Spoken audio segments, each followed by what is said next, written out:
Hi, my name is Jeremy Brunansky, and you're about to watch a brand new episode of Brunansky's Vlog. This is a weekly show that drops every Monday at 10 a.m. Pacific Standard Time on YouTube. In this show, we cover movie news, movie reviews, and a little bit more. If this is your first time with us, consider clicking that subscribe button. For everybody who's returning, thank you so much. And as always, if you enjoy any portion of this show, give me that thumbs up button. Let's go ahead and cut now to this week's episode.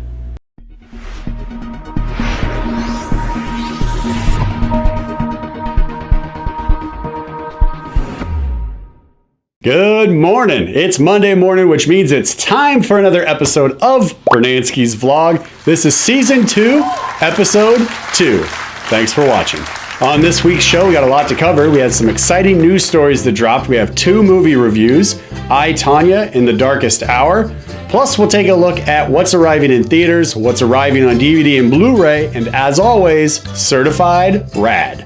Certified Rad this week is actually going to cover a few things that may help you in your day-to-day life that you didn't even know were an option that was available to you for free, and it may make things a little bit easier on the day-to-day grind. So you're going to want to make sure you stick around to the end and check that out. And don't forget, right after this show concludes, hop over to Facebook because we're going to be doing a Facebook live stream, and we're going to go ahead and cover the weekend box office and maybe 1 or 2 other news stories that have dropped that I think we should probably take a closer look at. All right, everybody, I don't want to take up any more time on this introduction. This is Season 2, Episode 2 of Brunansky's Vlog right here on YouTube. Let's go ahead and roll now to the news.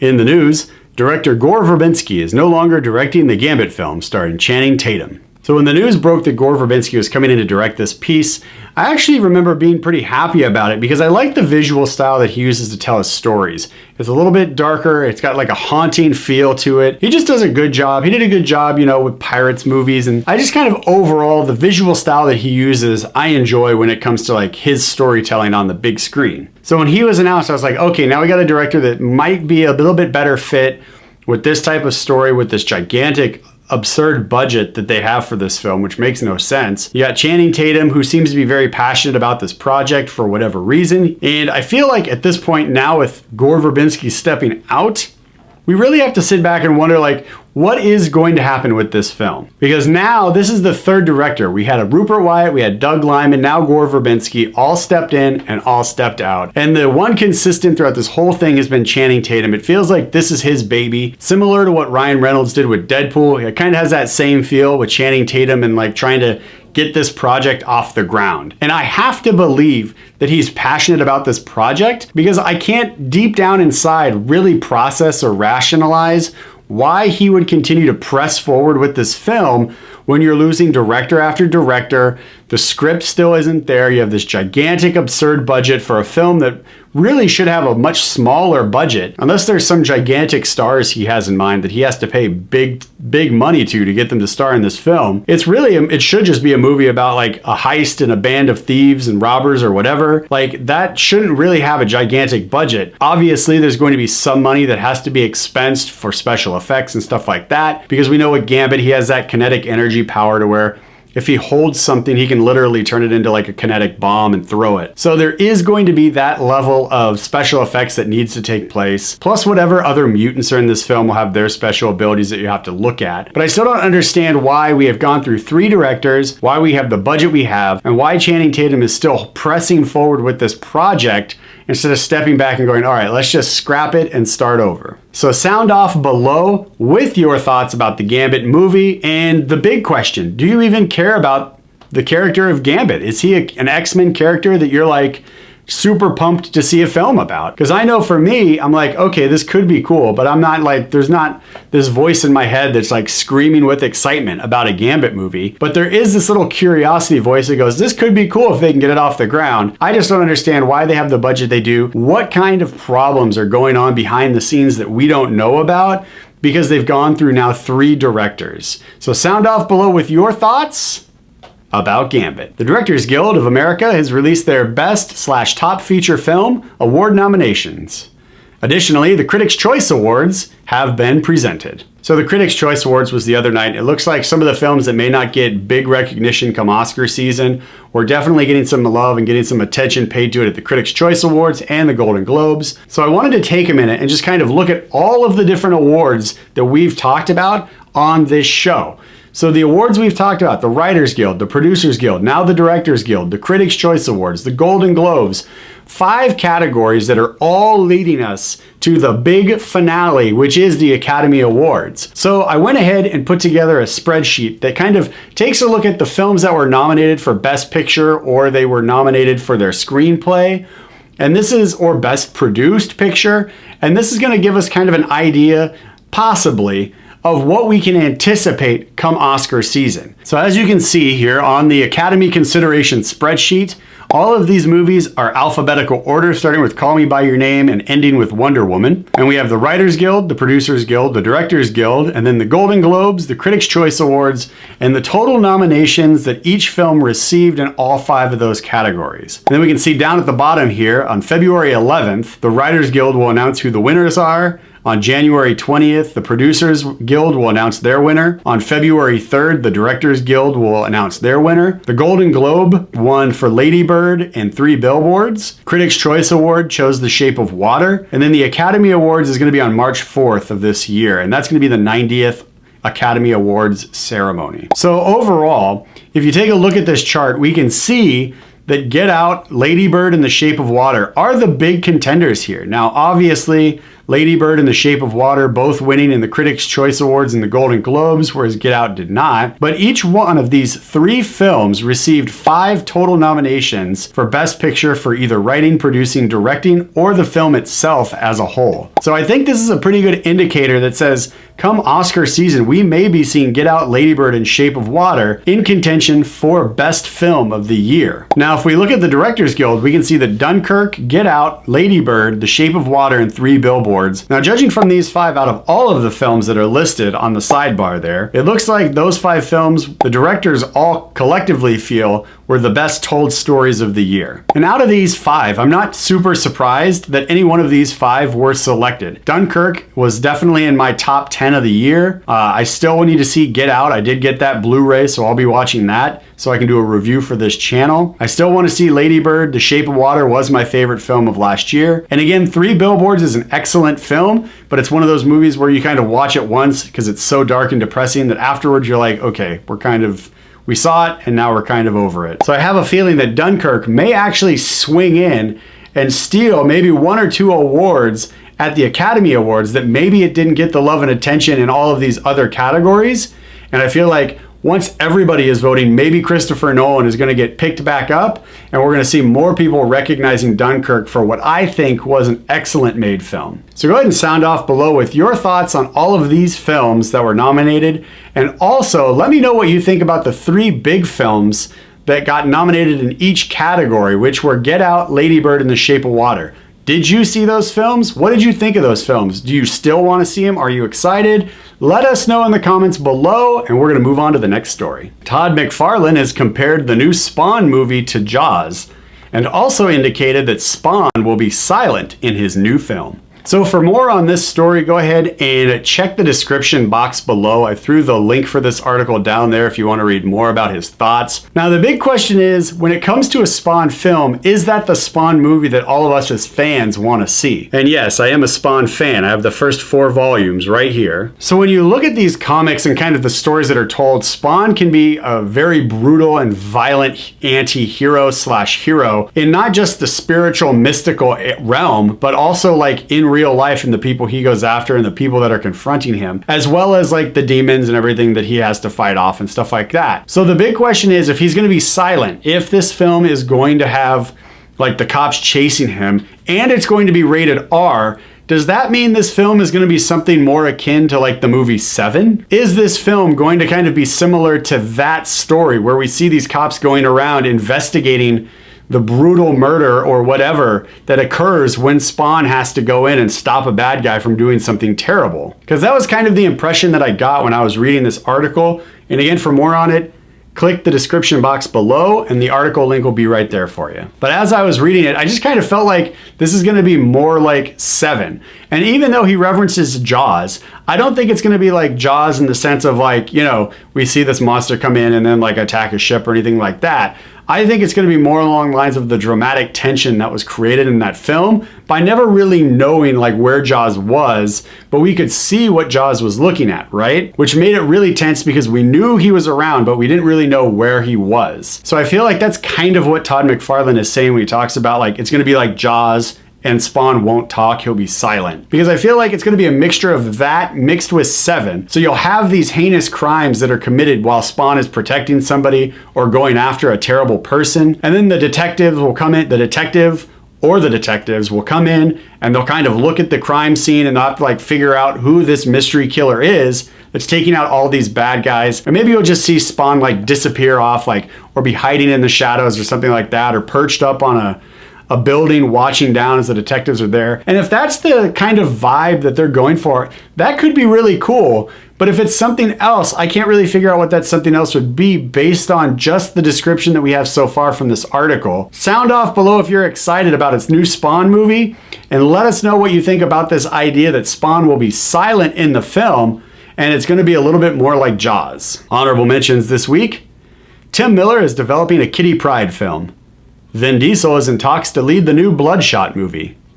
Millie Bobby Brown is set to star in and produce a series of films as Enola Holmes, Sherlock Holmes' little sister.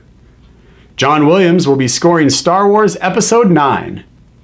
Leonardo DiCaprio and Tom Cruise are being eyed for roles in the new Quentin Tarantino film about the Manson murders. And that concludes the news this week. Thank you guys so much for sticking around and enjoying the news with me as we kind of break down some of the hot stories that we're dropping this week in Hollywood. All right, we're gonna go ahead and roll now into the next segment, which is movie reviews. These two films that I had an opportunity to get out and see are both Oscar contenders, either for acting, for story, or for the film itself. And because these films could possibly be winning awards come Oscar season, I felt like maybe I should dress a little bit more appropriately to speak on these films. So let's go ahead and roll to that movie review segment now, where we take a look at I, Tonya and The Darkest Hour starring Gary Oldman.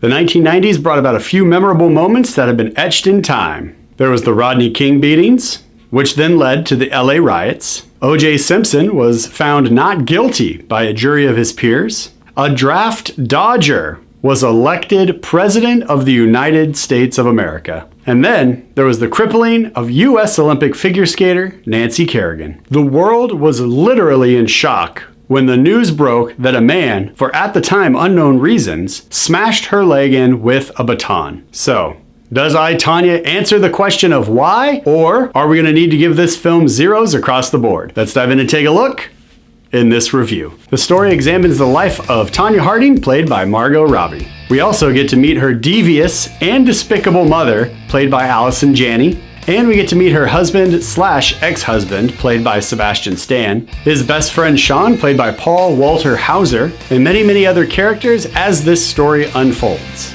And this story isn't as black and white as this is what happened in Detroit in 1994. Thankfully, this film kind of explores Tonya's life and shows us her backstory from being a child and growing up. We see the abuse in her life, and then we also get to see things from different points of view. Her mother's point of view, her husband/ex-husband's point of view, his best friend's point of view of the events that are happening and how everything is leading up to that moment. And we also get the point of view of one journalist, Martin Maddox, played by Bobby Cannavale. So it's all of these different opinions and these different views that really kind of bring the story to the front and really flesh things out and really give us a rich, deep story about tragic events that are also oddly comical. The performances given by both Robbie and Janney are superb. Towards the end of the film, there's an entire scene that's just a close-up of Margot Robbie's face as she's preparing for her figure skating competition. And all of the emotion that we get from just this one scene was spectacular, really showing that Margot Robbie is a name that is going to be around for a very long time because of the sheer talent that she possesses as an actor. Janney plays the role of a wicked mother, not a wicked stepmother, a literal wicked mother, and she seems to play this role effortlessly. Everything that she did on screen was incredibly believable, and you just really grew to dislike and just be disgusted with her character, but also still found it comical from beginning to end. The big surprise for me in this film, though, was the friend Sean, played by Paul Walter Hauser. Now, in the real life story, I wasn't really all too familiar with his role and his actual personality. In acting, I'm not overly familiar with other films that this guy has been in. However, this film, he is a grand slam. He plays this oddball, kind of insane character that's also super mellow to absolute perfection. His character is so comedic in this film, you almost forget that he's a real life person. And if the real life person is portrayed accurately by his performance in this film, that just really takes it up to an even higher level of excellence for this performance. However, you do need to keep in mind that while you're watching this film is based on the life of actual people. So while certain things are happening and you're laughing and everything is going on in the screen, you're like, this is ludicrous, this is not how people would act. There's a good possibility this is actually how those people acted, because this film is based on a true story. And again, there's just so many different characters in this film. It has such a rich mosaic of personalities that it feels like at the same time both insane and comedic. This legitimately felt like an insane comedy. And truth be told, when I left the theater, I was actually having questions in my head about if I was supposed to be laughing as much as I did throughout this film, because it is so disturbing and dark, but also humorous. I wasn't sure if they were going for that dark comedy route, or if the people in this story were portrayed to be so over the top and eccentric that was what was going to help make this film feel so special. And because of how well they balanced the comedic and the crazy, I just loved all of the time I spent in the theater watching this film. I, Tonya, is playing at your local movie theater right now, and I am definitely recommending a big screen viewing for this film. Yes, you can absolutely watch this film from the comfort of your home and still get just as much from this movie. However, there are moments that occur on the big screen that there's just something special about sitting in the dark in a room full of strangers laughing or just going, because of what is happening in the story. And in all honesty, I would not be surprised if both Margot Robbie and Allison Janney are nominated for Academy Awards in their respective fields. And because of how overwhelmed I was with just how much I enjoyed this film when I left the theater, it is getting both high fives from this guy. I, Tonya, is playing at your local movie theater right now, and I am definitely recommending that you guys get off the couch, out of your chair, out of your hammock, out the door, and to your local movie theater to check this film out.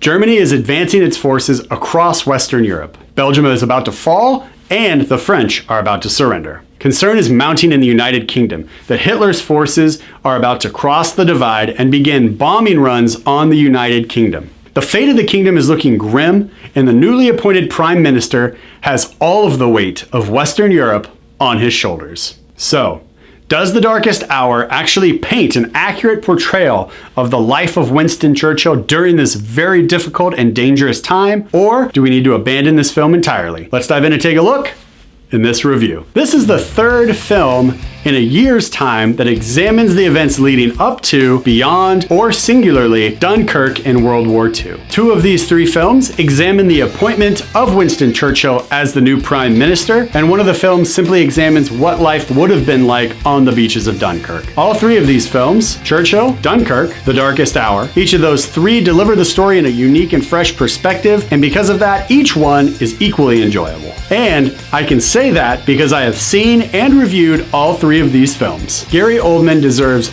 all the high praise that he is receiving for his portrayal of Winston Churchill in The Darkest Hour. He delivers his role in a complete transformation, similar to what we would come to expect from someone like Daniel Day-Lewis, who is completely immersed in the role they're playing. Gary Oldman completely does a 180 and delivers such an incredible and dynamic performance that as you're watching the movie, you may not even realize it's him. This film decided to explore the more human and personal side of Winston Churchill. And this was no easy task, because the parties that were already in leadership were already questioning his ability to be a leader before he accepted the role of Prime Minister from the King. It's made clear at the very beginning of the film that the parties in charge and the King were all hesitant to actually ask Churchill to accept this very important role of Prime Minister. In fact, we find out that he wasn't even the first choice for Prime Minister. So because of all of this setup, we actually get a sense of who Winston Churchill is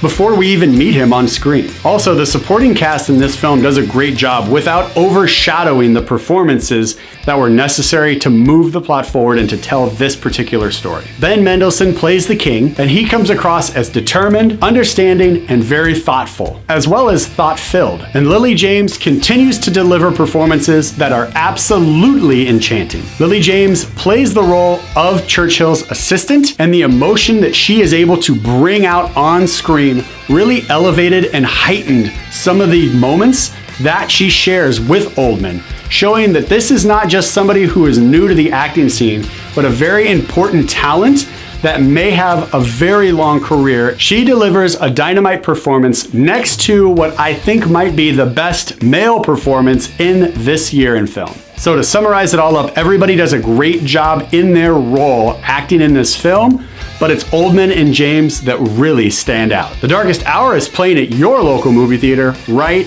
now, and I am definitely recommending a big screen viewing for this film. While you could easily skip this film in the big theater, I'm recommending it because I think that by seeing this in the big theater with a bunch of folks who are all there to experience this story, if you skip that, you miss out on the opportunity to have a discussion with your fellow moviegoers about the events of the film, the characters that they played in the film, and how well everybody did in their role. This is a great movie to see with folks because when you leave, it gives you an opportunity, like a book club, to sit down and have a conversation about what you just watched and the incredible performances you saw on the big screen. One of the big things that I really enjoyed was how well this film was shot, and I have to give credit to director Joe Wright for his amazing ability to see the story in his mind and then deliver that to us on the big screen. There are so many shots in this film where the camera zooms back slowly or zooms in quickly, and just how there's just different framing for when people are in a room by themselves just talking, the color palettes that they use to help make the scene more dynamic. Everything about the cinematography in this film I thought was very well done. While the cinematography in this movie wasn't the best I've seen all year, it is definitely up there as a film that I will remember because of how well it was done by Joe Wright and his team. This film looks great, and again, the color palettes that they use in certain scenes to help drive the story forward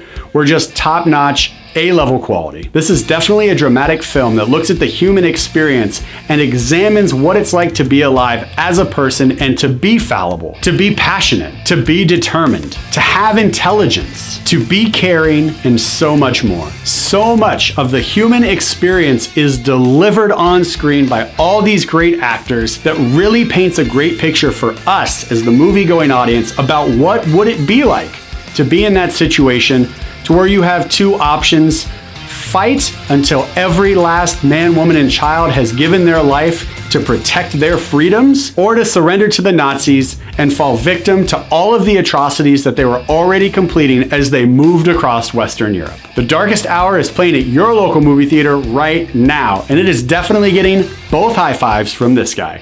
Check it out.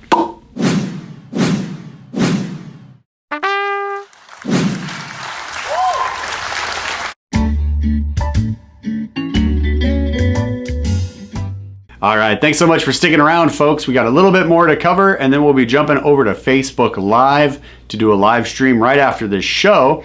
And then that live stream will be posted back on this YouTube channel once everything is wrapped up for replays. So if you can't make it over to Facebook Live right after this video drops, don't worry, it'll be right here on the YouTube page for you to check out shortly after. But let's go ahead and take a look now at what movies are dropping in your local movie theaters this week.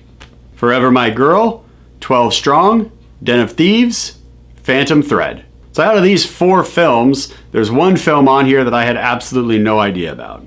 That was Forever My Girl. I don't know what this movie's about. I don't even know if I've seen a trailer for it, so I may have to watch a trailer and then drop that on the Stardust app tomorrow, which would be Tuesday, and then give you my thoughts on that. But as far as the movie goes, I have no idea. Den of Thieves looks like it could be a fun, just kind of turn your brain off and just go check out this action heist flick. The previews have looked okay. It hasn't really blown me away, but it has led me to believe that this could just be like a fun heist film where you don't really have to think too much or expect too much. You can just go in, have a good time in the theater with, you know, popcorn or whatever, and then just leave the theater like, yeah, that was okay, that was fun. 12 Strong looks like it's gonna be, again, a fun, based on a true story action flick, right? The declassified story as the trailers advertise.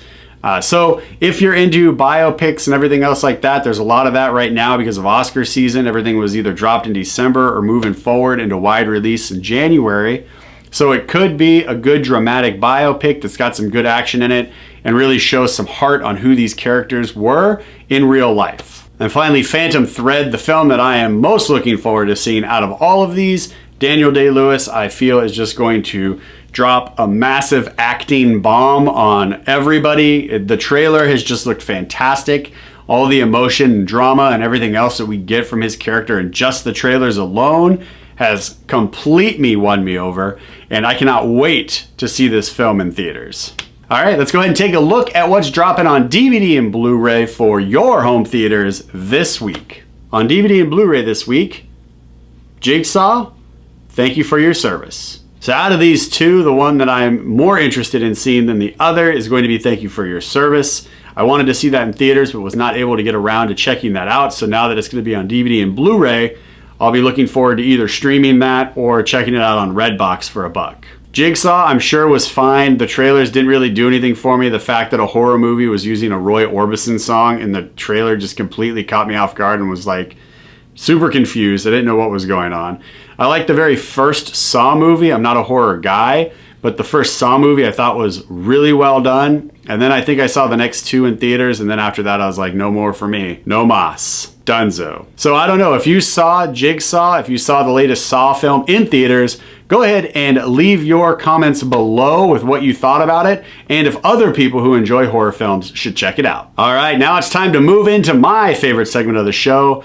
You guys never know what's gonna drop, but I can guarantee that whatever drops will most definitely be certified rad. So if this is your first time watching a certified rad segment, certified rad is simply something that I find or that someone sends me, or just, you know, I'm searching the internet and it just kind of pops up and I'm like, oh wow. So I do some research on it, check it out, see what it's about. If I think it's super rad, then we talk about it on this show. And this could be anything from people helping people to a tech gear review to recommended reading, anything, everything. Just, it could be whatever just kind of piques my interest or somebody sends me because they're like, dude, you need to check this out. And then I do, and I'm like, wow, this is most definitely rad.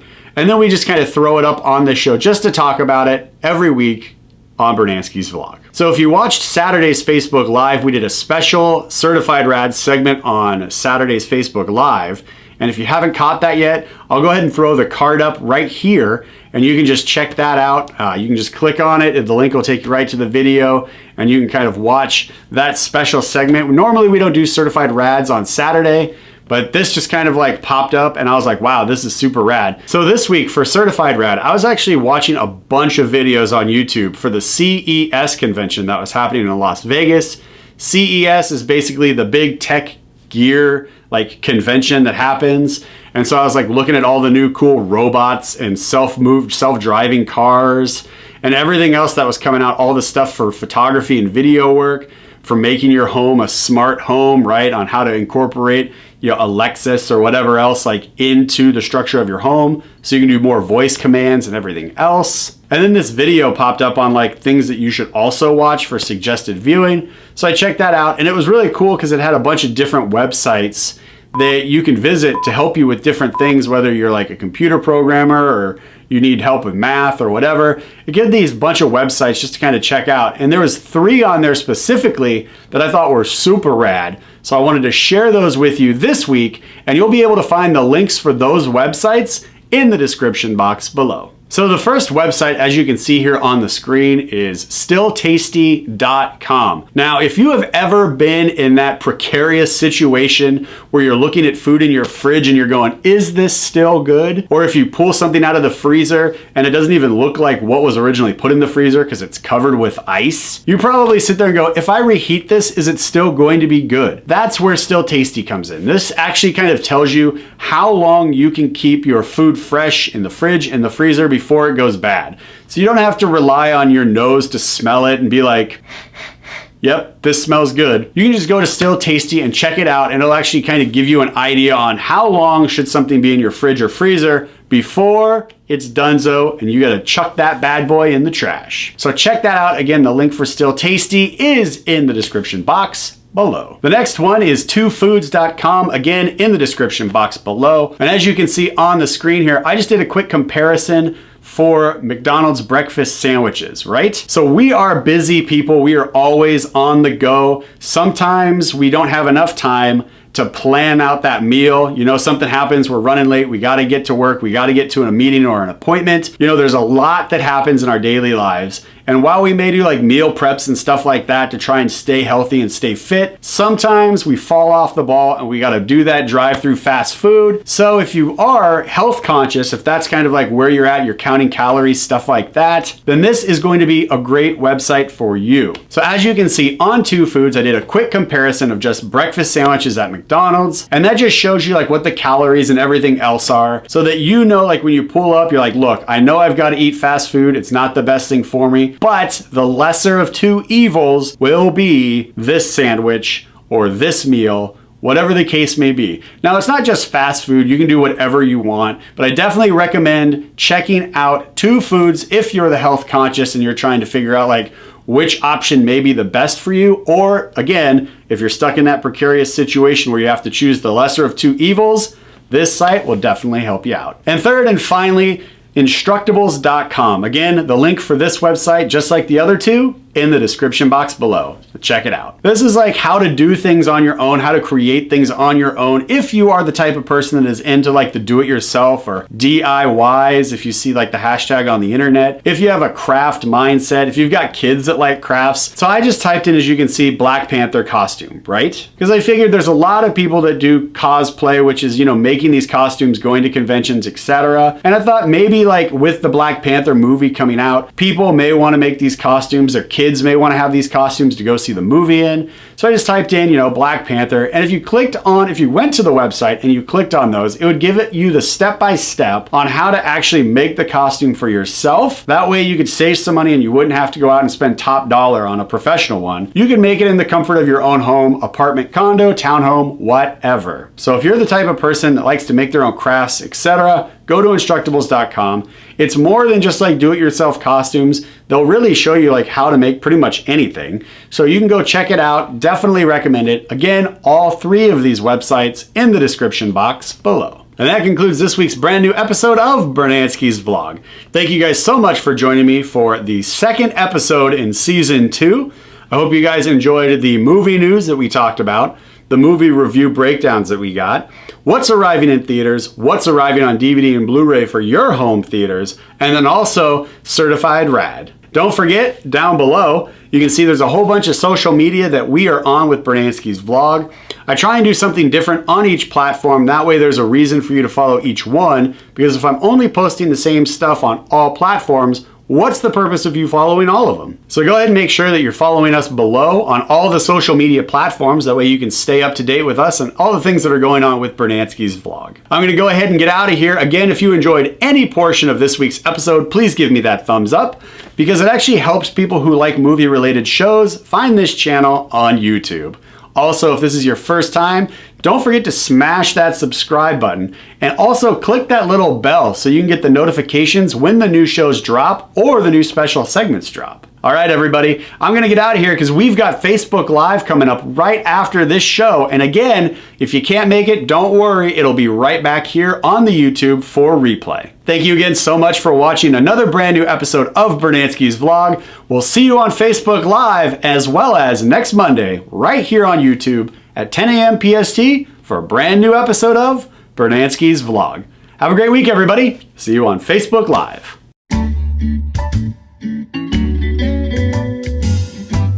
Hi, I'm Jeremy Brunansky, and you've just finished watching another episode of Brunansky's Vlog. Along with the weekly show, we also have special segments, as well as DVD and video on-demand reviews that you may want to check out. Thank you so much for watching this brand new episode, and we'll see you next Monday at 10 a.m. PST for another brand new episode of Brunansky's Vlog. Have a great week, everybody. Take care. Bye-bye.